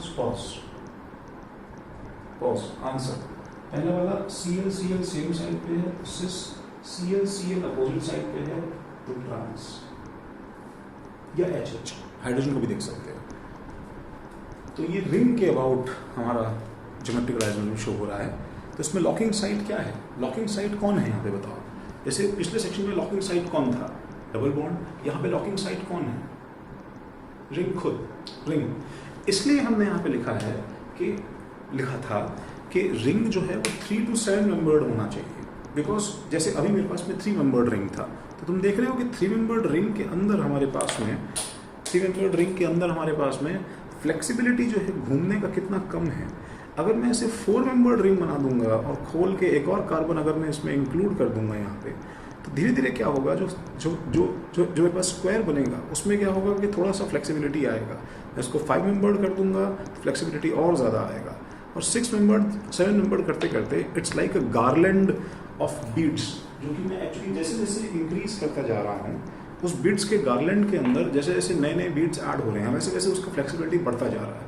एक ऐसा लिमिट आएगा 3 to 7 मेंबर्ड रिंग तक कि 7 मेंबर्ड के बाद में इतना ज़्यादा फ्लेक्सिबल रिंग हो जाएगा कि तुम उसे ट्विस्ट एक्चुअली कर सकते हो। तो जो लॉकिंग इतनी देर तक मेंटेन कर रहे थे कि जो दो CL एक साइड में है वो एक ही साइड में रहेंगे, वो शायद होल्ड करना बंद करना शुरू कर देगा। ये सिचुएशन आनी शुरू हो जाएगी। अच्छा, इनके बीच में मैं दूसरा रिंग और दिखाता हूँ और उसका देखो कैसे सिचुएशन अलग है। वो है ऐसी रिंग जिसमें रिंग के अंदर already double bonded carbon included है। तो फॉर एग्जांपल हम बेंजीन देखते हैं, तो एक बेंजीन का केस जो है वो मेरे पास में ऐसा है। देखो मेरे सामने मैंने बेंजीन का मॉडल बनाया है अभी। तो ऑल्दो ये जो है मॉडल बहुत ज़्यादा परफेक्ट तो नहीं है क्योंकि इसमें कुछ एटम्स गड़बड़ थे, पर जितने एटम्स अरेंज हो पाए उस हिसाब से मॉडल बनाए। एंड दिस थिंग इज, देखो मैं इसके ऊपर एक, क्योंकि कार्बन टेट्रावैलेंट है, यहाँ पे ये एटम sp3 था तो 2 वैलेंसी आती थी। यहाँ पे हर कार्बन के पास में एक डबल बॉन्ड होने की वजह से क्या हो गया है कि इसकी एक ही वैलेंसी खाली है, तो यहाँ पे सिर्फ एक बॉन्ड आता है। Now the situation, the difference with this ring is कि एक्चुअली इसमें वो वेज डैश वाला पोजीशन है ही नहीं, क्योंकि ये कार्बन ही sp2 है। तो कार्बन sp2 होने की वजह से जो सारे एटम्स हैं इसके वो एक्चुअली बहुत ही सिंपली इसी प्लेन में अरेंज्ड हैं, बहुत सिंपली इसी प्लेन में अरेंज है। तुम देखो कि ये वाला जो प्लेन है एटम्स का, इसी के अंदर जो है ये एक्चुअली ठीक है, इसमें एक्चुअली कोई वेज डैश नहीं है, सबके सब एटम्स एक ही प्लेन में अरेंज है। तो इसमें कोई केस नहीं होता है कि यहाँ पे मैं इसको आगे या पीछे कर सकता हूँ कि नहीं कर सकता हूँ।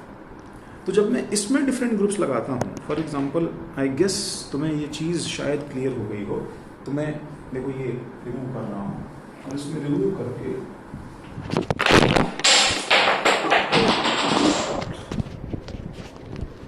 Okay sorry.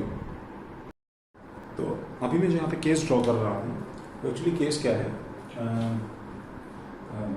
वो केस ये है कि सपोज मैंने इसी रिंग पे, अगर सपोज मैंने यहाँ पे Cl और Cl लगाया, ठीक है, और मैंने यहाँ एक डबल बॉन्ड लगा दिया, तो सारी सिचुएशन चेंज हो जाएगी। सबसे पहले तो हम इसके वैलेंसी काउंट करते हैं। देखो भाई ये GI शो करेगा या नहीं करेगा, हमें चेक करना है।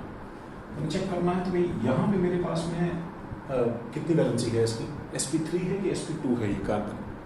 जल्दी pause, yes answer is sp3।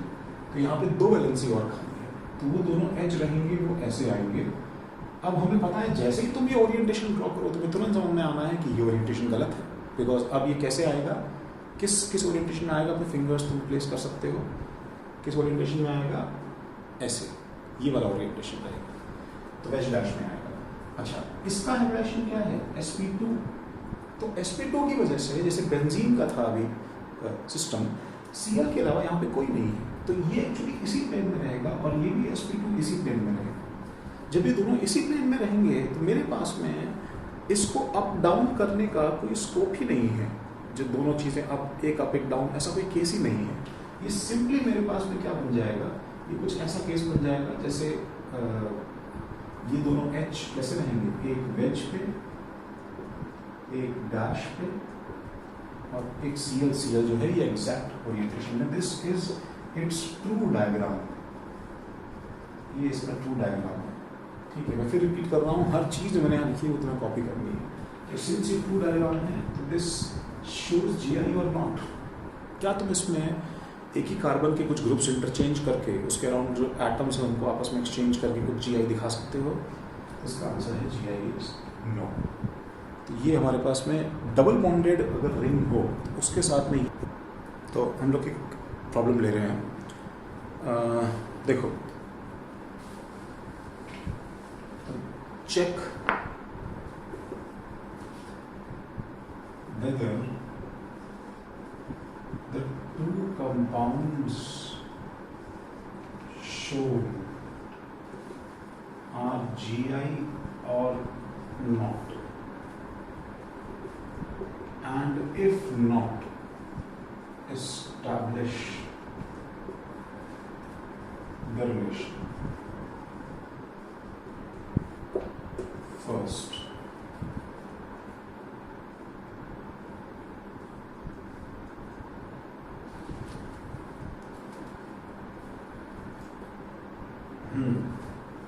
यहाँ पे कैसा ओरिएंटेशन आएगा एटम्स का, फिंगर्स प्लेस करके कोशिश करो इमेजिन करने की, ये बहुत ज़्यादा ज़रूरी है। मैं 1 मिनट फ्यू सेकेंड्स का पॉज दे रहा हूँ यहाँ पे मुझे कितने एटम लगाने हैं? 2। डबल बॉन्डेड कार्बन है ना, 2। कैसा आएगा? क्योंकि ये ऐसे है इसलिए ऐसे आएगा। हाँ, सपोज मेरे पास में वेज पे ए है। अच्छा, अब मैंने और कुछ नहीं बनाया तो अंडरस्टूड है कि डैश पे क्या है? एच है। यहाँ पे कैसा है? फिर वेज डैश।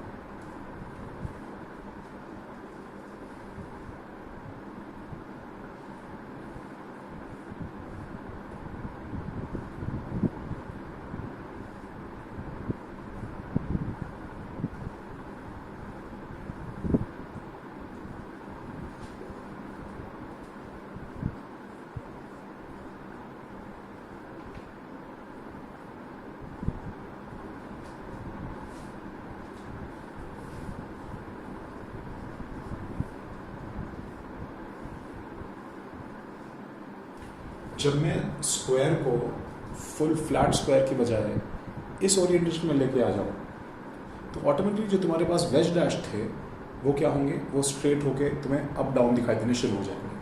तो मैं बताऊँ तो शुरू में एक्चुअली ड्राइंग के लिए ये फॉर्म ज़्यादा कन्वीनियंट होते हैं as compared to wedge dash.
तो तुम्हें 1, 2, 3, 4 इन चारों कंपाउंड्स में तुम्हें बताना है दोनों कंपाउंड जीआई हैं कि नहीं।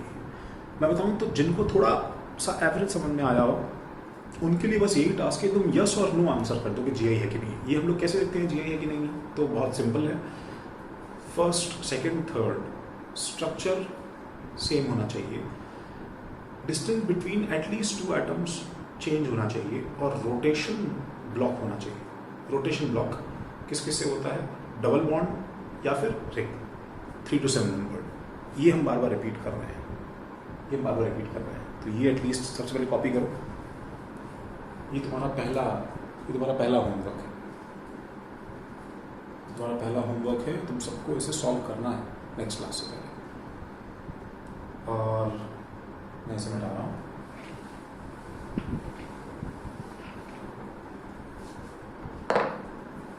तो और दूसरा होमवर्क तुम्हारा वो है predict whether GI is possible or not for given compound।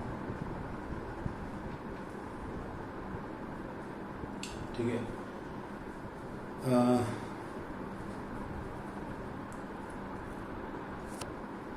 तो इसका जैसे इन जनरल मेथड क्या है कि जीआई होता है कि नहीं होता, ये चीज़ चेक करो। तो ये रूल्स हैं, तो इसको देखो लिख सकते हो तुम। फॉलो तुम्हें क्या करना है? सबसे पहले है फाइंड लॉक्ड साइट। वो साइट ढूंढो जिसके अबाउट रोटेशन ही ब्लॉक्ड हो। तो वो साइट हमने सीखी क्या क्या हो सकती है, या तो पाई बॉन्ड होगा या फिर कोई रिंग होगी। तो तुम्हारे मॉलिक्यूल में पहले ऐसी चीज़ ढूंढो, ऐसा सेक्शन जहाँ पे लॉकिंग हो। इन दो के अलावा और कोई तरीका नहीं है लॉक करने का। नंबर 2, जब पाई बॉन्ड और रिंग तुम्हें मिल जाए फिर तुम्हें चेक करना है कि पाई बॉन्ड के अक्रॉस, अभी हमने कंडीशन क्या देखी थी, पाई बॉन्ड के अराउंड GI कब शो होता है, जब मेरे साथ एटलीस्ट सोच सकते हो तुम इस टाइम में दोनों कार्बन पे दोनों ग्रुप्स जो हैं वो क्या हो, डिफरेंट हो ये। और रिंग के अराउंड कब GI शो होता है, तो 3 to 7 नंबर रिंग होना चाहिए। और उसमें भी मेरे पास में तुम वेज डैश बना के चेक करोगे और डिस्टेंस चेंज होगा तभी मुझे बताओगे कि GI शो होता है, तभी बताओगे कि GI शो होता है। तो सेकंड तुम्हें क्या देखना है कि डिफरेंट ग्रुप और या atoms around that lock site है कि नहीं, अराउंड लॉक साइट है कि नहीं।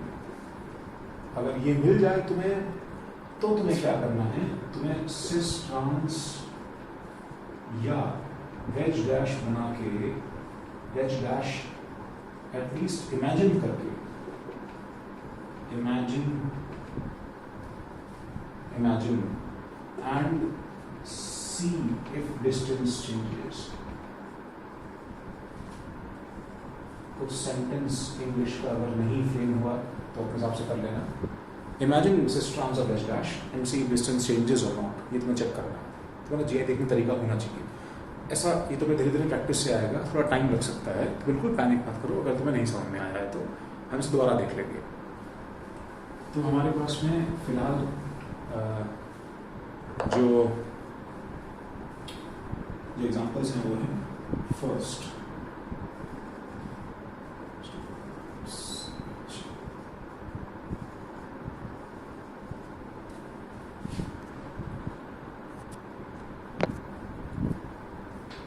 तो ये वो एग्जाम्पल्स हैं। तो ये 2 सेक्शन जो तुम्हारे होमवर्क हैं, तो सबसे पहले तो भाई मेरा एज यूजुअल ये चैलेंज है, जो ये दोनों एग्जाम्पल्स, दोनों सेक्शन के सारे आंसर्स, पिछले वाले के यस और नो और इस पे पॉसिबल नॉट पॉसिबल यस और नो, सारे आंसर सही करके मुझे वापस सेंड करे तो हम लोग कुछ आगे उस पर बात करते हैं। तुम्हें यहाँ तक इसको ऑब्जर्व करना है, उसके बाद ही तुम्हें आगे का लेक्चर जो है वो समझ में आ पाएगा आगे के लेक्चर में। ठीक है, तो मैं यहाँ पे एक ब्रेक लेता हूँ। आई होप तुम्हें समझ में आया होगा, बाकी फिर हम डिस्कस करते हैं अपने ड्यूरिंग क्लास सेशन के दौरान। तो एक कॉमन जो प्रॉब्लम सब लोगों के पास थी वो था कि टाइप ऑफ कार्बन क्या सेक्शन था, उसमें सभी लोगों को काफ़ी दिक्कत ऐसा फेस हो रही थी। तो ये हम लोगों ने सेक्शन पढ़ा, फ्रैंकली बताऊँ तो शायद हम थोड़ा लेट पढ़ते तो बेटर रहता, बट चलो बीच में मैंने डील कर लिया। हम इसे एक बार फिर समझने की कोशिश करते हैं। कुछ चीज़ें बहुत ज़रूरी हैं, out of all these things ये राइट नाउ अभी इतना काम नहीं आएगा, बाद में आएगा, और जब बाद में तुम्हें ज़रूरत पड़ेगी तो तुम्हें आराम से समझ में भी आ जाएगा। तो अब फिर से एक बार डील करने की कोशिश कर रहे हैं। जब हम टाइप ऑफ कार्बन बोलते हैं, 2 कार्बन सेम तरह के हैं, 2 कार्बन सेम तरह के हैं, इसका मतलब डिग्री नहीं होता है। ये बात तुमको उस समय भी लिखवाई गई थी। हाँ, 2 कार्बन सेम तरह के हैं तो ज़रूरी नहीं है, आई एम सॉरी उल्टा बोल दिया, 2 कार्बन सेम डिग्री के हैं ज़रूरी नहीं है कि सेम टाइप के होंगे, लेकिन 2 सेम टाइप के हैं तो ज़रूरी होगा कि वो डिग्री उनकी सेम होगी। तो टाइप का मतलब ये सीधी सी बात है कि हम लोग 2 कार्बन को सेम टाइप का तब बोलते हैं जब देयर कनेक्टिविटी, जब उनकी कनेक्टिविटी, ठीक है, उसके बाद में atoms, sorry, connectivity of atoms connected to them, उनसे जो जुड़े हुए हैं, ठीक है, उनकी कनेक्टिविटी, और उसके बाद में and atoms connected to their connected atoms, तुम्हें नोट नहीं करना, ठीक है, सिर्फ सुनो समझो। And so on till molecule ends, जब तक मॉलिक्यूल खत्म नहीं हो जाता है, ये सब कुछ क्या हो, सेम हो। जब ऐसा सिचुएशन निकल के आएगा तो हम लोग उसे बोलते हैं कि वो दो सेम टाइप के कार्बन हैं। तुम्हें उन दोनों कार्बन्स के बीच में, बहुत ही, मैं बताता हूँ, ऐसा तुम्हें बहुत ही स्ट्रॉन्ग सिमेट्री की फीलिंग आएगी। You will feel them to be very much symmetric. उनमें तुम्हें कोई बहुत ही स्पेशल रिश्ता नजर आएगा। दैट विल बी लाइक, तुम उसको देखते ही समझ जाओगे कि हाँ, ये दोनों बिल्कुल एक टाइप के कार्बन की तरह बिहेव कर रहे हैं। तो मैं इसका सिंपलेस्ट एग्जांपल कैसे लूँ, मैं इसको हटा रहा हूँ, ठीक है, तुम्हें अपने आप सिमेट्री उसमें नजर आती है। जैसे हाँ, इसके और भी बहुत सारे रूल्स थे जो सब हमने उस अपनी क्लास में नोट किए हैं। वो ये कि उनकी डिग्री सेम होगी बट वैसे वर्षा नहीं होगा। अगर तुम वहाँ पे H को हटा के H को रिप्लेस करके अगर तुम वहाँ पे Cl लगाओगे, ठीक है, तो IUPAC नाम क्या आएगा, IUPAC नेम जो है सेम आएगा। And same type of hydrogen बताना तो बहुत आसान है। अगर कार्बन सेम टाइप के हैं और अगर उन पे हाइड्रोजन है तो वो सेम टाइप के हाइड्रोजन में ही काउंट होगा। सिंपलेस्ट एग्जांपल जो है, देखो सपोज ये है CCC, इसमें देखो 3 मेरे पास कार्बन है, तो राइट नाउ तो कुछ बोलने को है ही नहीं। इसका डिग्री 1 है, इसका डिग्री 1 है, इसका डिग्री 2 है। तो जब तुम इससे बात करोगे, जब ये वाले कार्बन से बात करोगे, तो इमेजिन करो कि कॉन्वर्सेशन कर रहे हो, ये कार्बन अपना पूरा कंडीशन बताता है, सिर्फ डिक्टेट करके बता रहा है। मान लो तुम देख नहीं सकते, अगर तुम देख नहीं सकते, इसका सिर्फ डिक्टेशन सुनोगे तो तुम्हें सुनाई देगा, ये बोलेगा कि मैं 3 हाइड्रोजन से कनेक्टेड हूँ और मैं एक ऐसे कार्बन से कनेक्टेड हूँ, ठीक है, जो कि 2 डिग्री है और वो फर्दर किसी और कार्बन से 1 डिग्री से कनेक्टेड है। तुम ऐसा ही कन्वर्सेशन जो है वो एक्चुअली इसका सुनो। तो तुम इसका सुनोगे तो ये क्या बोलेगा, मैं भी 3 हाइड्रोजन से कनेक्टेड हूँ, मैं भी 3 हाइड्रोजन से कनेक्टेड हूँ और मैं एक ऐसे कार्बन से कनेक्टेड हूँ जो कि खुद 2 डिग्री है, 2 डिग्री कार्बन, और जो फर्दर फिर किससे कनेक्टेड है, एक 1 डिग्री कार्बन से कनेक्टेड है। तो दोनों का कन्वर्सेशन बिल्कुल एग्जैक्टली सेम है, दोनों में कोई फर्क नहीं है। दोनों में कोई फर्क नहीं होने की वजह से ये हर चीज अपनी जो है सेम रखते हैं। अब ये बीच वाला कार्बन ऑब्जेक्ट डिफरेंट है, तो ये दोनों सेम टाइप के हो जाते हैं और ये डिफरेंट टाइप का हो जाता है। ये हमारे पास में टाइप ऑफ कार्बन है, हम इस चीज को एक्सटेंड करते हैं। तो मैं पहले इस 3 कार्बन की चेन से आगे बढ़ के पहले इसको 4-5 हर कार्बन की चेन को लेके आता हूँ। 4 कार्बन, 1 2 3 4 5 कार्बन, 1 2 3 4 5 6 कार्बन, 1 2 3 4 5 6 7 8 कार्बन, 1 2 3 4 5 6 और कुछ डिफरेंट केसेस ले हम इन सब पे एक सिमेट्री फील करें। क्या तुम कोई ऐसी लाइन या ऐसा चीज़ कुछ क्रॉस करते हुए निकाल सकते हो? सोचो, कुछ क्रॉस करते हुए निकाल सकते हो जो उसको बराबर 2 पार्ट्स में डिवाइड कर दे। अगर ऐसा है तो वो दोनों तरफ के कार्बन सेम टाइप के बनने शुरू हो जाएंगे। और साथ में एक दूरी की लेनी बहुत ज़रूरी है। फॉर एग्जाम्पल, अच्छा हम सारे एग्जाम्पल डिस्कस करते हैं। तो पहले ये, तो देखो शुरू करते ही मुझे समझ में आ रहा है कि देखो ये एक ऐसा सेक्शन बन गया ना हमारे पास रफली। तो ये सेक्शन तो मैंने काटा है, इसमें दोनों तरफ बिल्कुल एक जैसा है कि नहीं है, एक जैसा है। इसका मतलब मैं ऐसे ही शुरू करूंगा, ये टाइप 1 है, ये भी टाइप 1 है, ये टाइप 2 है, ये टाइप 2 है। टोटल 2 टाइप के कार्बन इसके अंदर होते हैं। मैं नीचे वाले पे आता हूँ, नीचे वाले में फिर बताओ, फिर इसमें कोई सेक्शन ऐसा है जिसमें से मैं सिमेट्री की लाइन कुछ खींचते हुए निकाल सकता हूँ? हाँ, एक्चुअली वो कार्बन के थ्रू पास करती है। तो किसी के भी थ्रू पास करो उससे फर्क नहीं पड़ता है, एटम के थ्रू भी पास हो सकते हो। तो सपोज ये लाइन है, तो अब इस लाइन में दोनों तरफ सब कुछ आइडेंटिकल है कि नहीं बताओ? है। तो मैं फिर इसके दोनों एक्सट्रीम तरफ से स्टार्ट करता हूँ। ये टाइप 1 है, ये टाइप 1 है, ये टाइप 2 है, ये टाइप 2 है। Now don't get confused. ऐसा मत सोचो कि सर क्या दिक्कत है सर, ये भी तो आप टाइप 2 ही तो बोल दीजिए ना। ये भी 2 डिग्री है, ये भी 2 डिग्री है, ये भी 2 डिग्री है, ये भी एक कार्बन से अटैच्ड है, ये भी एक कार्बन से अटैच्ड है। तो हम लोगों ने वही तो बोला कि अभी हमारे पास इस तुम नीचे आओगे तो तुम्हें इमीडिएट एटम नहीं देखना, इमीडिएट एटम का एटम नहीं देखना, तुम्हें लास्ट तक सारे एटम्स देखने हैं। तो टेक्निकली बोला जाए, जैसे ये और ये कार्बन देखो, ये दोनों कार्बन सेम टाइप के हैं क्या? तो हम चेक करते हैं। इसके एक तरफ एक 2 डिग्री और एक 1 डिग्री है, और इसके एक तरफ 2 डिग्री 1 डिग्री है। देखो दोनों तरफ का ऑर्डर इसका अलग अलग है। अब इस कार्बन की बात करते हैं, इसके उस तरफ अपोजिट साइड में 2 डिग्री 1 डिग्री है, और इसके इस तरफ 2 डिग्री 1 डिग्री है। दैट मीन्स बिल्कुल सेम आइडेंटिकल अरेंजमेंट है कि नहीं है। इसलिए इसका जो लाइन ऑफ सिमेट्री है वो एक्चुअली कुछ ऐसा था। इसलिए ये वाला टाइप क्या था 1, ये भी टाइप 1, ये टाइप 2, ये टाइप 2, ये टाइप 3, ये टाइप 3, टोटल 3 टाइप के कार्बन इसमें है। इसमें टोटल 3 टाइप के कार्बन है, इसमें भी 3 है, इसमें भी 3 है, दोनों में 3 टाइप के कार्बन है। इसका आंसर शायद तुम बता सकते हो। इसमें मल्टीपल लाइन्स हैं, ये लाइन भी सिमेट्रिक है, ये लाइन भी सिमेट्रिक है, तो ये कार्बन ऐसे भी सेम हो रहे हैं और ऐसे भी सेम हो रहे हैं। तो इसलिए ये जो टाइप आया है ये 1, 1, 1 ये तीनों कॉमन है, बिकॉज ये तीनों कार्बन एक जैसे हैं, इसके अंदर हम देख सकते हैं। और सेम सिचुएशन उस तरफ है, इसका मतलब ये तीनों कार्बन कॉमन है, तो 1, 1, 1 ये सब 1 टाइप के हैं और ये 2 टाइप का है, तो टोटल 2 ही टाइप के कार्बन हैं। हर बार इस वजह से आते हैं। देखो ये वाला ओपन चेन कंपाउंड देखो, इसका आंसर तुम गेस कर सकते हो। एक हम 2 मिनट का फ्यू सेकंड्स का पॉज ले रहे हैं, तुम पॉज कर सकते हो वीडियो को।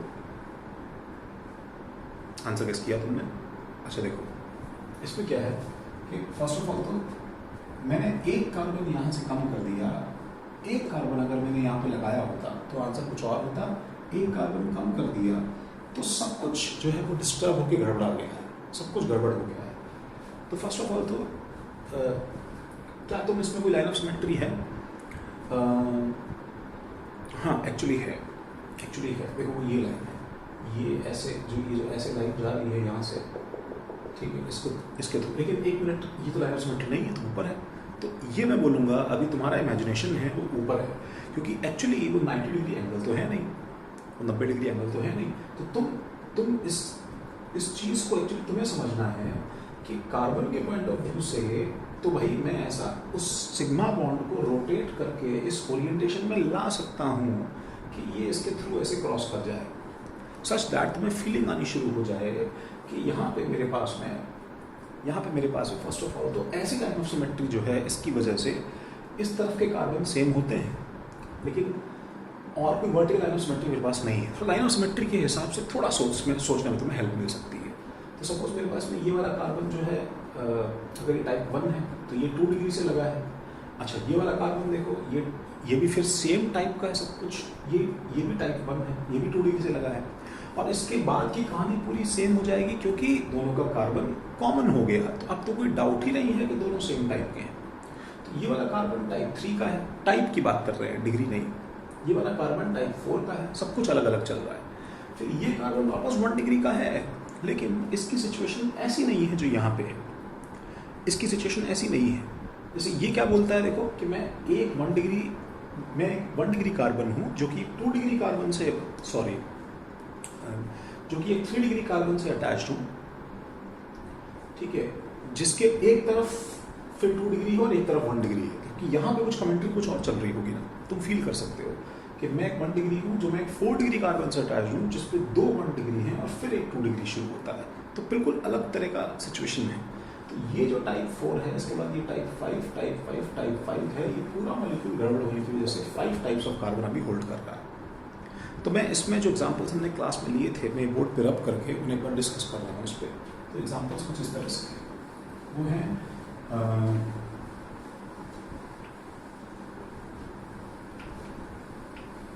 वो हैं क्या एग्जांपल्स थे? ये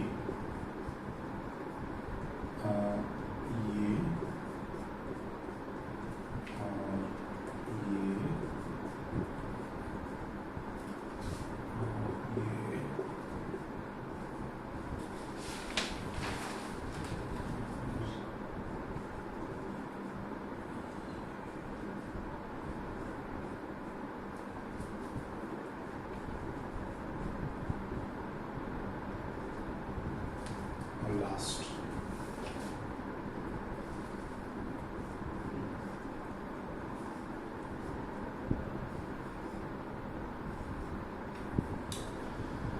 तो अब ये देखो, इसमें तुम्हें कुछ ऐसा सिमेट्री और डिस्ट्रीब्यूशन दिखाई दे रहा है जो जो एक जगह से कट करने के बाद में यूनिफॉर्मली डिवाइड हो जाता हो, ऐसा दिखता है तो इसमें टाइप सिमिलर आएंगे। अगर तुम्हें बिल्कुल नहीं दिख रहा है ऐसा, सुनो, तो हो सकता है सारे कार्बन डिफरेंट टाइप के, अननेसेसरली जबरदस्ती टाइप सेम मत बनाओ उसे। तो सपोज मेरे पास मैंने अगर स्टार्ट किया तो ये वाला कार्बन सबसे यूनिक है, ये वाला कार्बन सबसे यूनिक है, तो ये वाला 1 टाइप का है, वाला 2 टाइप का है। Now comes the part, suppose तुमने इसको 3 बोला, बच्चे क्या गलती करते हैं, सुनो, इसको 3 बोला तो फिर वो क्या करते हैं सर, या तो इसको भी 3 बोल देंगे, और अगर इसको 4 बोला है तो 4 बोल देंगे कि सर ये भी 2 डिग्री है, 2 डिग्री के पास दोनों तरफ 2 डिग्री है, 2 डिग्री के पास दोनों तरफ 2 डिग्री है। मैं फिर रिपीट करूंगा, लास्ट तक सेम नहीं है। ये जो कार्बन है इसके 2 डिग्री के बाद 3 डिग्री आ रहा है, और ये जो कार्बन है इसके बाद दोनों तरफ 2 डिग्री है, फिर एक और 2 डिग्री है, फिर एक 3 डिग्री आ रहा है। दोनों में फर्क है, ये कार्बन डिफरेंट टाइप का है। इन शॉर्ट मैं तुम्हें ऐसे समझाऊं कि तुम यहाँ पे अगर Cl लगाओगे तो इसका IUPAC नेम, और यहाँ पे अगर Cl लगाओगे तो IUPAC नेम सेम आएगा, लेकिन अगर तुमने यहाँ पे Cl लगाया तो IUPAC नेम कुछ और आएगा। ये इसकी प्रॉब्लम है। ये 1 2 3 3 4 4 5 टाइप ऑफ कार्बन इसके अंदर है, 5 टाइप ऑफ कार्बन है। इसी तरह इसमें देखो कोई लाइन ऑफ सिमेट्री है ऐसी, तो तुम्हें क्विकली थोड़ा जल्दी दिखाई देगा। हाँ, एक ऐसी देखो, ये है, बस आंसर आना शुरू हो जाता है। 1 1 2 2 3 3, यू फील कॉन्फिडेंट कि हाँ सही हो रहा है। 4 4, कोई डाउट नहीं, ये इसका आंसर है।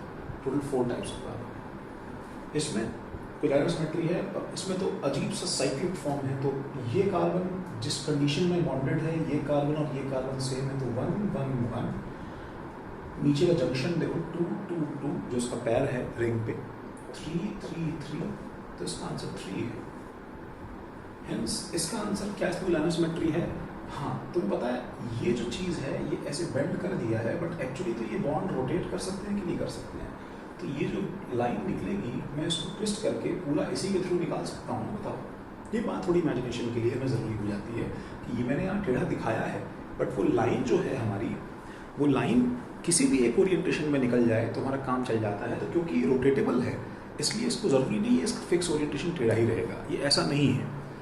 तो यहाँ पे हमारे पास में क्या है कि ये दोनों कार्बन सेम टाइप के हैं, तो ये टाइप 1 टाइप 2 टाइप 3 सब कुछ डिफरेंट है। यहाँ से सेम होना शुरू हो जाता है, 4 4 5 5 और 6। सिमिलरली इसके अंदर भी सेम सिचुएशन है। देखो कि यहाँ के बाद में, देखो इसके बाद में सब कुछ क्या रहेगा, सेम रहेगा। इससे पहले कुछ भी सेम नहीं है, तो इसलिए 1 1, ये दोनों देखो एक ही ब्रांच से अलग हुए हैं। 2 अलग है, 3 अलग है, 4 अलग है, 5 अलग है, 5 अलग है, 6 अलग है, 6 अलग है। क्योंकि यहाँ ऊपर ब्रांच, जहाँ कोई एक ब्रांच से अलग हुआ हो, और अगर कोई एक कार्बन से अलग हुआ है और लास्ट तक फिर उसकी ब्रांचिंग सेम है, तो हम उसे सेम टाइप का बोल सकते हैं। तो यहाँ पे मेरे पास 6 और फिर नीचे 7 इसके फुट पे, और फिर यहाँ से सेम होना शुरू हो जाता है 8 8 9 9 10। ये इसका टाइप ऑफ कार्बन का सिचुएशन है। सेम में शायद इसका आंसर मैं करूँ तो गलती तो दिक्कत नहीं होनी चाहिए। 1 1 2 3 3 4 4 5 6, इसका answer 6। And the last one is, मैं इतना ही बोलूँगा इसके अंदर, एक टांग अगर इसकी और होती तो एकदम परफेक्ट एग्जाम्पल बन जाता। तो शायद बहुत ही खराब मूड में किसी ने जो है ज़बरदस्ती सबकी बददुआ लेने के लिए शायद कोई ऐसा एग्जाम्पल बना दिया, जैसे एक टांग में सब कुछ बिगाड़ के रख दिया। क्या है भाई कि ये वाला टाइप 1 2 3, ये वाला लेग अलग होने की वजह से तुम इसको भी सेम नहीं कह सकते, बिकॉज इसके लिए एक तरफ कुछ और सिचुएशन है और एक तरफ कुछ और सिचुएशन है, और इसके लिए ये सिचुएशन डिफरेंट है। This is different type because of this branch, और इसके लिए ये सिचुएशन डिफरेंट है। ये डिफरेंट होने की वजह से अब ये कुछ भी सेम नहीं है। तो it is just simply carbon counting. इसमें एक्चुअली कोई भी कार्बन सेम टाइप का नहीं है। तो 1 2 3 4 5 6 7 8 9 10 11 12, 12 तरह के कार्बन है। तो ये एक प्रॉब्लम है जो शायद तुम्हें थोड़ी और ठीक है इशू वाली लगती है।